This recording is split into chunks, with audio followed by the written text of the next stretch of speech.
ओम श्री गणेशाय नमः। हिंदू धार्मिक कथा चैनल पर आपका हार्दिक स्वागत है। ये वो दिव्य मंच है जहां भारत की सनातन संस्कृति की अमृत धाराओं से निकली हुई पवित्र कथाएं, पौराणिक आख्यान और देवी देवताओं की लीलाओं का रसपान कराया जाता है। यदि आप इस आध्यात्मिक यात्रा में हमारे सहयात्री बनना चाहते हैं तो कृपया हमारे चैनल को सब्सक्राइब करें और बेल का प्रतीक अवश्य दबाएं, ताकि हर नई कथा की सूचना सबसे पहले आप तक पहुंचे और आपका जीवन धर्म, भक्ति और ज्ञान के प्रकाश से आलोकित होता रहे। गणेश चतुर्थी का महापर्व समूचे भारतवर्ष में परम श्रद्धा और उल्लास के साथ मनाया जाता है। ये भगवान गणेश के जन्मोत्सव का दिन है। भक्तगण गणपति बप्पा की मनमोहक प्रतिमाओं को अपने घरों और भव्य पंडालों में स्थापित करते हैं, उनकी विधिवत पूजा अर्चना करते हैं और उन्हें उनके प्रिय लड्डू व मोदक का भोग अर्पित करते हैं। परंतु क्या आपने कभी ये सोचा है कि विघ्नहर्ता श्री गणेश को लड्डू इतने प्रिय क्यों हैं? और गणेश चतुर्थी पर उन्हें विशेष रूप से लड्डुओं का ही भोग क्यों लगाया जाता है? इस रहस्य के पीछे एक अद्भुत पौराणिक कथा छिपी है, जिसे आज हम आपके समक्ष प्रस्तुत करने जा रहे हैं। प्राचीन काल की बात है। कैलाश के हिममंडित शिखरों पर माता पार्वती ने अपने पुत्रों की परीक्षा लेने हेतु एक अद्भुत युक्ति सोची। उन्होंने स्वयं अपने करकमलों से अमृत तुल्य सुगंधित लड्डुओं का निर्माण किया।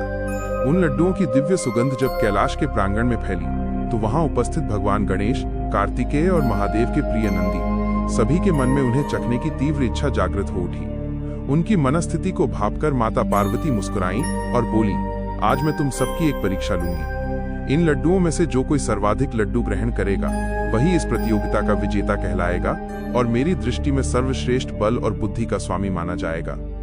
सबने सहर्ष माता की आज्ञा शिरोधार्य की और प्रतियोगिता का शुभारंभ हुआ। सर्वप्रथम देव सेनापति कार्तिकेय आगे आए और तीव्र गति से लड्डू ग्रहण करने लगे। एक एक कर 9 लड्डुओं का सेवन करते ही उनका उदर तृप्त हो गया। विश्वास रोककर बोले, हे माता, मैं अब और ग्रहण नहीं कर सकता। सभी ने उनके बल की सराहना की। तत्पश्चात नंदी की बारी आई। महादेव के प्रिय नंदी ने दृढ़ निश्चय के साथ लड्डू ग्रहण करना आरंभ किया। उन्होंने 12 लड्डू ग्रहण कर लिए, किंतु इसके उपरांत उनका पेट भारी हो गया और वे और खाने में स्वयं को असमर्थ पाए। नंदी ने विनम्रता से कहा, माता, अब मेरी क्षमता समाप्त हो गई है। सभी ने उनके इस प्रयास की भी प्रशंसा की। अब बारी थी बाल गणेश की। सभी को लगा कि नन्हे गणेश कुछ ही लड्डू खाकर रुक जाएंगे, किंतु गणेश जी ने अविचल शांति और मुख पर मधुर मुस्कान लिए एक एक कर लड्डू ग्रहण करना प्रारंभ किया। देखते ही देखते उन्होंने 10, 20 और फिर 30 लड्डू सहजता से ग्रहण कर लिए। सबसे बड़ा आश्चर्य तो ये था कि इतने लड्डू खाने के बाद भी उनके मुख पर तृप्ति का कोई भाव नहीं था और वे परम आनंद में स्थित थे। ये अलौकिक दृश्य देखकर सभी चकित रह गए। स्वयं भगवान शिव ने आश्चर्यचकित होकर पूछा, हे पुत्र गणेश, तुम्हारा ये उदर इतना विशाल कैसे है कि 30 लड्डू ग्रहण करने के उपरांत भी रिक्त ही प्रतीत होता है? इस पर भगवान गणेश ने अत्यंत विनम्रता से उत्तर दिया, पिताश्री, ये उदर मात्र अन्न का पात्र नहीं, ये तो संपूर्ण ब्रह्मांड का प्रतीक है। इसमें धैर्य, ज्ञान, करुणा और संतोष का वास है। लड्डू तो केवल प्रसाद हैं। जब कोई उन्हें श्रद्धा से अर्पित करता है तो वे सहज ही इस ब्रह्मांड रूपी उदर में समा जाते हैं। गणेश जी का ये ज्ञानपूर्ण उत्तर सुनकर भगवान शिव और माता पार्वती आनंद से भर गए। उन्होंने गणेश जी को आशीर्वाद देते हुए घोषणा की, हे गणेश, तुमने केवल लड्डू प्रतियोगिता ही नहीं जीती, अपितु ये भी सिद्ध किया है कि संयम, धैर्य और ज्ञान ही वास्तविक शक्ति है। अतः आज से तुम लड्डू प्रिय और मोदक प्रिय के नाम से भी जाने जाओगे और भविष्य में भक्तगण तुम्हें इसी भोग से पूजेंगे।